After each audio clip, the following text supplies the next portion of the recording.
بسم الله الرحمن الرحيم الحمد لله رب العالمين والصلاة والسلام على رسول الله وعلى آله وأصحابه ومن والاه ثم أما بعد إخوة الكرام السلام عليكم ورحمة الله وبركاته. إخوة الكرام في حديث في صحيح ابن ماجه كان عثمان رضي الله عنه إذا وقف على قبر يبكي حتى يبل لحيته. Lorsque Uthman radhiyallahu anhu, Uthman ibn Affan, parmi les grands califes de l'islam, eh bien il se mettait ou il se présentait en fait devant une tombe, eh bien il se mettait à pleurer au point que sa barbe était en fait remplie de, en fait elle était vraiment mouillée complètement, totalement. Faqila lahu, et on lui a posé la question donc à Uthman radhiyallahu anhu, et on lui a dit تذكر الجنة والنار ولا تبكي وتبكي من هذا. Et on lui a dit mais lorsque tu nous rappelles dans tes sermons, dans tes mawa'id, dans tes exhortations le paradis et l'enfer, tu ne pleures pas, et lorsque tu te présentes comme ça devant la tombe, eh bien tu te mets à pleurer. Donc les compagnons n'ont pas compris, et il dit وقال إن رسول الله صلى الله عليه وسلم قال إن القبر أول منازل الآخرة فإن نجا منه فما بعده أيسر منه وإن لم ينج منه فما بعده أشد منه. Et il dit certes, l'envoyé d'Allah sallallahu alayhi wa sallam a dit que la tombe est la première demeure de l'au-delà, et celui qui la passe avec facilité, ce qui va venir après va être plus simple pour lui, alors que celui qui va la passer avec difficulté, eh bien la suite sera plus dure encore. وقال رسول الله صلى الله عليه وسلم ما رأيت منظرا قط إلا والقبر أفدع منه. Et ensuite il dit, l'envoyé d'Allah alayhi salatu wassalam a dit, je n'ai pas vu quelque chose qui soit plus affreux, plus atroce que ce que j'ai vu dans la tombe. Et donc, ibadallah, on comprend de quoi? Al-qabru awalu manazil al-akhira, yani wa ababu al-qabr, yani thabata bin nusus, yani bin nusus mutawatirah عن النبي صلى الله عليه وسلم وقد علم الصحابة رضي الله عنهم هذا جدا.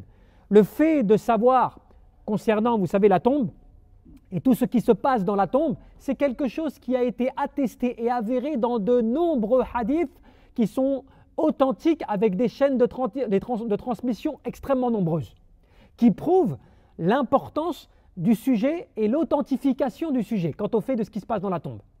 Et cela, le prophète alayhi salatu wassalam l'a nombreuses fois en fait expliqué à ses compagnons. ففي هذا الحديث يقول التابع هنيئ Mawla Uthman ibn Uthman radhiyallahu anhu. Et donc celui qui était parmi ceux qui ont suivi après les compagnons, qui était donc un servant de Uthman radhiyallahu anhu, qui pose la question, qui raconte que Uthman il se tient devant une tombe et il se met à pleurer au point que sa barbe est mouillée de par ses pleurs, par le fait que يعني من شدة الدموع وانهمارها فقيل له تذكر الجنة والنار فلا تبكي وتبكي من هذا، يعني لا تبكي من خوف النار أو الاشتياق إلى الجنة وتبكي من هذا أي من الخوف من دخول القبر. Parce que les compagnons se sont posé la question, tu nous rappelles le feu de l'enfer, tu nous rappelles le paradis et tu pleures pas. Et tu pleures, donc pourtant tu mentionnes des faits qui sont importants qui vont se passer, et pourtant tu pleures et tu as peur lorsque tu mentionnes la tombe et le fait donc d'y entrer. Et donc Uthman, quand il dit et qu'il mentionne le hadith, inna qabra awwal manazil min manazil al-akhirah, ay awwal manazilaha fi as-su'ali wal hisab wal thawab ou al-iqab. Parce que la première demeure de la tombe, c'est la première demeure dans laquelle tu vas être confronté à la récompense, ou bien la personne à la punition, ou bien au fait des interrogations, l'interrogatoire que tu vas subir dans la tombe. Tout cela, c'est la première chose qui va t'arriver directement lorsque tu rentres dans la tombe. À partir du moment où tu quittes ce bas monde, tu rentres directement dans un monde sur lequel tu vas tout de suite confronter à la réalité de ce qui t'avait été annoncé pendant toute ta vie, et notamment dans ce bas monde. وكذلك فإن نجا منه أي من الحساب والعقاب فيه فما بعده أي من المنازل من حشر يعني وعرض ومرور على الصراط ونحوه أيسر منه. Celui donc qui va passer cette première étape de la tombe, c'est-à-dire le fait de l'interrogatoire, le fait de concernant ses comptes, le fait de tout cela, eh bien tout ce qui va venir par la suite. Et qu'est-ce qui vient par la suite? Eh bien le fait d'être rassemblé, quand toutes les créatures seront rassemblées devant Allah Azza wa Jal et que l'on devra passer sur le pont qui surplombe l'enfer et ainsi de suite. Tout cela ensuite va devenir plus simple pour la personne. Dès qu'elle aura acquis, bien sûr, la simplicité au passage de la tombe. Pour dire à quel point ce premier passage, il est très difficile. Mais surtout, il est très très important, puisque c'est ce qui va déterminer la facilité ou pas de ce qui va se passer par la suite. لو أنه كان من يعني منعم في القبر ففي ذلك دلالة على نجاته من باقي المنازل الأخرى حتى يدخل الجنة. Et donc si la personne, c'est une personne qui profite ainsi des bienfaits dans sa tombe et qui lui est annoncé des bonnes choses, eh bien tout ce qui va venir par la suite sera pour elle aussi eh bien, un bienfait. Sa tombe sera élargie. Cela deviendra un des jardins parmi les jardins du paradis. Et aussi, bien sûr, il sera secouru dans l'au-delà et il pourra rentrer. Cela, pourquoi? En attendant d'entrer au paradis. أو بمعنى آخر كان ضمانا واستبشارا في دخول الجنة. Ou dans un autre sens, dans la tombe, on va lui annoncer la bonne nouvelle de l'entrée du paradis. On le préparera au fait qu'il va rentrer au paradis. Donc tout cela, pour toi, ça devient une très bonne nouvelle et une très bonne situation lorsque tu arrives dans la tombe et que cela t'est simplifié. Tu vois? Et bien évidemment, Uthman, il mentionne le fait que si cela ne se passe pas comme cela, tout ce qui va venir par la suite va être plus difficile. L'interrogatoire, les comptes, al-hisab, wal-su'al, wal-iqab, wa na'udhu billah min dhalik. Tout ce qui va venir par la suite, si la tombe, déjà à la base, tu la passes difficilement, parce que tu n'as pas assuré ce qu'il fallait, parce que tu n'as pas fait ce qu'il fallait dans ce bas monde, parce que tu as été négligent concernant l'adoration d'Allah subhanahu wa ta'ala, forcément l'interrogatoire pourrait être difficile. Et si l'interrogatoire est difficile, man rabbuk wa ma dinuk wa man nabiyyuk, cela, si tu ne réponds pas et qu'Allah Jalla fi'ala ne vient pas t'assister, yuthabit Allahu alladhina amanu bil qawl qu'il ne vient pas justement te raffermir dans ce bas monde comme dans l'au-delà par une parole ferme qui va pouvoir te permettre de répondre aux questions sans que toi tu aies à réfléchir, parce que ce n'est plus toi qui réfléchis, c'est ton cœur qui s'exprime. Al-a'mal, c'est les œuvres que tu as faites dans ce bas monde qui viennent s'exprimer dans ta tombe. C'est cela qui va t'aider. Donc si tu n'as pas préparé tout cela dans ce bas monde, fais de dunya. Comment tu veux espérer que par la suite, on va t'assister si tu n'as rien fait? Parce que ça va dépendre de cela. Man rabbuk, quel est ton Seigneur? Ma'rifatullah subhanahu wa ta'ala, que tu connaisses Allah jalla fi'ala, kayfa ta'bud Allah jalla fi'ala al-yawm? Comment tu adores Allah subhanahu wa ta'ala? Hal ta'bud Allah jalla fi'ala bimashra' ou ta'bud Allah azza wa jal bil bida' wal muhdathat wal mukhalafat? Est-ce que tu adores Allah subhanahu wa ta'ala comme il te l'a légiféré?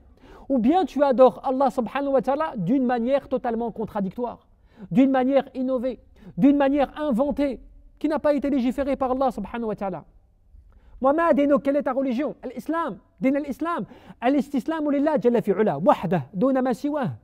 Que tu sois vraiment soumis à Allah subhanahu wa ta'ala fil ibadah, fil ubudiyah, bil qalb wal amal wal i'tiqad, que vraiment tes paroles, tes actes et ta croyance soient en conformité avec ta parole. Que tu sois parmi ceux, min as-sadiqin wal mukhlisin, les véridiques, ceux qui sont dans la véracité, ceux qui sont sincères. Tu vois? Tout cela, c'est tes œuvres. Fit dunya qabla al-akhirah. Qabla yani al-barzakh. Toutes ces œuvres-là, c'est maintenant, hein, c'est dans ce bas monde. Avant la demeure de l'au-delà, avant la demeure de la tombe. Et comme tu sais, la tombe, awwala manazil al-akhirah, c'est ta première maison intermédiaire 2 passages, parce que tu ne vas pas y rester, 2 passages avant d'être réunis par la suite, yani fil mahshar, dans le lieu de rassemblement. Et donc si tu as passé ce lieu-là avec facilité, que les questions t'ont été faciles, que tu as été assisté par Allah Jalla fi'ula, par tes paroles, par ta croyance, par tes œuvres, fit dunya alhamdulillah, eh bien la suite va devenir pour toi plus facile et plus simple. Mais si malheureusement tout cela tu l'as négligé fit dunya, eh bien hunak, là-bas tu vas le regretter. Comme le disait kathir min al-ulama salihin, ad-dunya daru amal wal-akhirah daru jaza'. من لم يعمل هنا يعني في هذه الحياة الدنيا ندم هناك. Ce bas monde, c'est la demeure de l'action, c'est la demeure des œuvres. Et l'au-delà, c'est la demeure de la récompense. Celui qui n'aura pas agi dans ce bas monde va le regretter là-bas. Il va le regretter là-bas. Là-bas, c'est quoi? C'est déjà dans la tombe. Le regret dans la tombe. Parce que le croyant, alhamdulillah, bil-imam billah jalla fi'ula, avec la foi en Allah subhanahu wa ta'ala, lui, il va être assisté, Inch'Allah. Allah jalla fi'ula va lui faciliter. Donc il va être heureux de pouvoir être assisté. C'est pas comme dans ce bas monde. Quand je te pose la question, tu vas réfléchir, tu vas prendre du temps à répondre à la question. Parce que tu as le cerveau qui permet encore aujourd'hui de répondre. Mais dans la tombe, c'est fini. Ton cerveau, c'est pas qu'il est éteint, c'est qu'il est bloqué par le fait que c'est plus toi qui parles, par ta raison. C'est ton cœur qui parle désormais. Qu'est-ce qui s'est passé dans ton cœur? Et ton cœur, c'est l'a'mal, c'est les œuvres par rapport à dunya. Donc si tu as agi, tu as été pieux, tu as adoré Allah subhanahu wa ta'ala, tes œuvres vont s'exprimer naturellement. Allahu Rabbi wal Islam dini wa Muhammadun sallallahu alayhi wa sallam nabiyya. Tu vois? Allah est mon Seigneur. Tu vois? L'islam est ma religion. Muhammad est mon prophète alayhi salatu wa salam. Tu vois? Alors que celui qui aura cru mais avec hypocrisie, ben nifaq wa na'udhu billah min dalik, qui n'aura pas été sincère des choses comme cela, eh bien il peut être confronté au fait de dire la nadri, sami'tu an-nas, oh j'ai entendu les gens dire wa qultuhu kadhalik, j'ai répété. Ce qui veut dire que je répète et je dis sans être vraiment dedans. C'est pour ça que l'insan kadhalik anna al-'abda yub'athu ala imanihi ou ala nifaqihi wa na'udhu billah min dalik. Et oui, l'adorateur d'Allah Jalla fi'ula sera ressuscité ainsi déjà dans sa tombe par rapport à ce sur quoi il était. Sur la foi, l'adoration, alhamdulillah, mais sur l'hypocrisie, le mensonge, les choses comme cela, c'est grave. Donc, le prophète alayhi salatu wa sallam a averti ses compagnons et il dit ma ra'aytu mandaran qattu illa wal qabru afda'u min. Pourquoi cela? Al-tahbir, c'est la mise en garde. Tu vois? Il te dit je n'ai pas vu. Le prophète alayhi salatu wa sallam, il t'a décrit bien sûr, mais lui c'était pire que tous les êtres humains parce que lui il l'a vu bi'aynihi, par ses yeux. Tu vois, fil Isra wal Mi'raj, lorsqu'il a voyagé à travers les 7 cieux, Jibril alayhi salam lui a présenté, tu vois, Ridwan, tu vois, alayhi salam, les anges qui gardaient le paradis, qui gardaient l'enfer, les châtiments qui s'y passaient, les choses comme cela. Il a vu aussi ce qui se passait dans la tombe. C'est pour ça qu'il a dit j'ai vu. Il n'a pas dit on m'a raconté, on m'a dit, on m'a transmis. J'ai vu ce qui se passait dans la tombe. Et je n'ai jamais vu quelque chose qui ne soit plus grave ou plus atroce que ce que j'ai vu. Vous comprenez maintenant pourquoi il priait comme cela et il demandait beaucoup d'istighfar alors que lui, ses péchés passés et futurs lui étaient pardonnés. Mais parce qu'il avait la crainte et aussi le remerciement d'être préservé, d'être sauvé, d'être élu, al-Mustafa, d'être élu par Allah Jalla fi'ula, de porter cette responsabilité. Donc, il devait cela. Parce que nous, on se dit, alors que nous, on n'est même pas comme cela. Avec nos péchés, avec les actes de désobéissance, on est négligent, subhanallah. Alors que le prophète Mohammed ibn Abdullah, Khatim al-Nabiyyin, Imam al-Muttaqin, al-Mustafa, celui qui était le modèle, l'exemple, l'élu, l'élevé, tu vois, le rapproché d'Allah, eh bien lui, il avait peur et il craignait.